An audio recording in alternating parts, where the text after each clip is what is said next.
Hello friends, welcome back to my channel K&M educator class. Friends, 9th का हमारा जो NCERT based syllabus है science का, तो उसमें मैंने सबसे पहली वीडियो में आपको डिस्कस किया था कि फिज़िक्स, केमिस्ट्री, बायो की कौन कौन से चैप्टर हैं जो हमें पढ़ने हैं इस ईयर।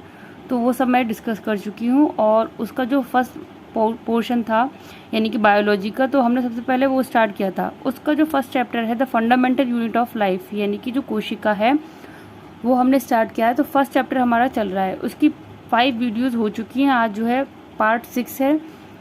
तो हम जो सेल्स के ऑर्गेनेल्स हैं उन सब के बारे में पढ़ रहे हैं, जिसमें कि हम कोशिका के बारे में हमने पढ़ा था, प्रोकैरियोटिक यूकैरियोटिक सेल्स के बारे में पढ़ा है।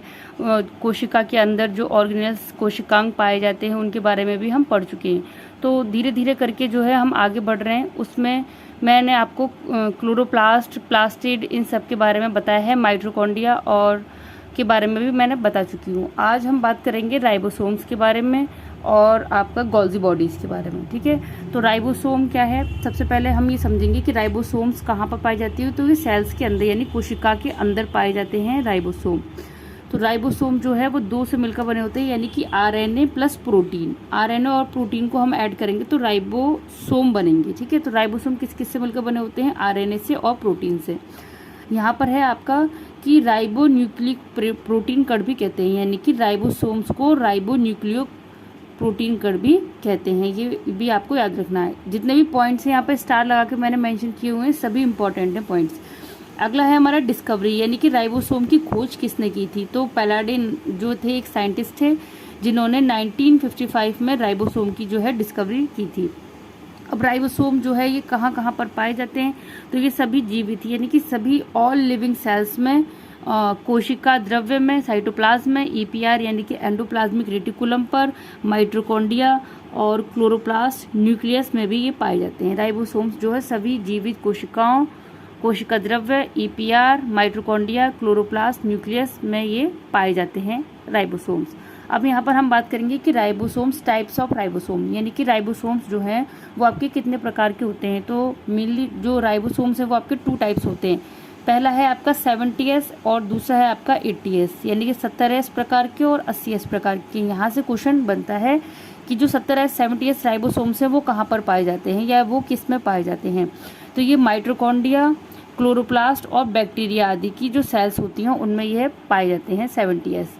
80S की अगर हम बात करें तो जितने भी हायर प्लांट्स हैं यानी कि उच्च पादप हैं और जितने भी एनिमल्स हैं उन सब की कोशिकाओं में 80S प्रकार के राइबोसोम पाए जाते हैं, यानी कि हमारी सेल्स में भी 80S प्रकार के राइबोसोम्स पाए जाएंगे।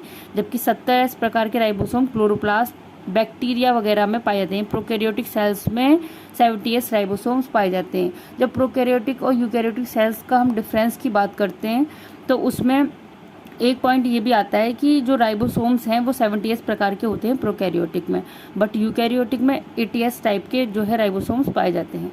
अब हम बात करें अगर 70S, तो क्वेश्चन कई बार ये पूछा गया है कि जो 70S, जो 70S प्रकार का जो राइबोसोम है वो किन 2 सब यूनिट से मिलकर बना है। तो आपको ऐसे याद रखना है कि जो छोटा वाला जो स्मॉल पोर्शन है वो 30 सब यूनिट का होता है और जो बड़ा वाला पोर्शन है वो आपका 50 होता है, यानी कि 30 और 50 तो ये 70 होते हैं, बट 30 एंड 50 80 होते हैं।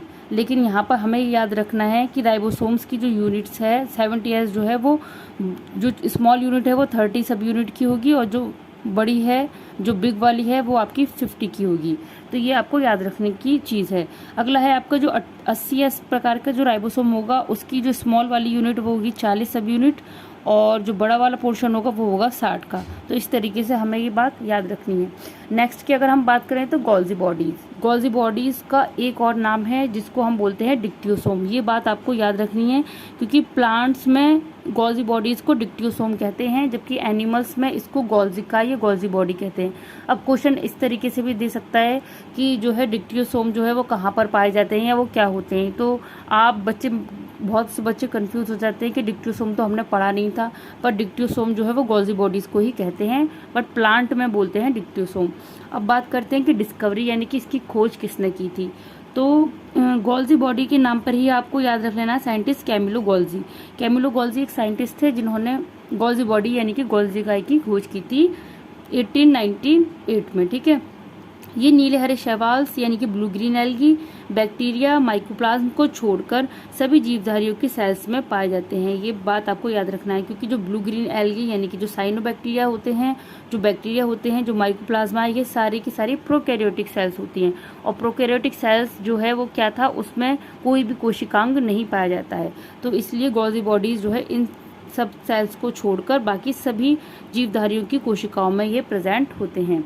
अगला पॉइंट है हमारा कि प्लांट्स में इन्हें डिक्टियोसोम भी कहते हैं। ये क्वेश्चन बार बार पूछा जाता है कि प्लांट्स में जो गॉल्जी बॉडीज है इनको किस नाम से जानते हैं, तो इनको हम डिक्टियोसोम के नाम से जानते हैं।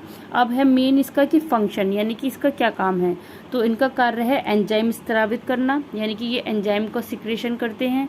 अगला है कि ये स्पर्म यानी कि जो शुक्राणु होते हैं, जो मेल में स्पर्म होते हैं, उसके जो अग्रपिंडक यानी कि जो उसका एक्रोसोम होता है, उसके निर्माण में ये सहायता करते हैं गॉल्जी बॉडीज। नेक्स्ट है हमारा कि एनिमल में ये विभिन्न प्रकार के हार्मोन्स का सिक्रेशन करते हैं, यानी कि जितने भी एनिमल्स हैं उनमें ये विभिन्न प्रकार के हार्मोन्स का सिक्रेशन करते हैं। तो ये था हमारा गॉल्जी बॉडीज और ये था हमारा राइबोसोम। फ्रेंड्स, आई होप आपको ये वीडियो समझ में आई होगी, और अगर आपको ये वीडियो पसंद आ रही है तो चैनल को ज़्यादा से ज़्यादा सब्सक्राइब कीजिए, वीडियो को लाइक कीजिए एंड शेयर कीजिए।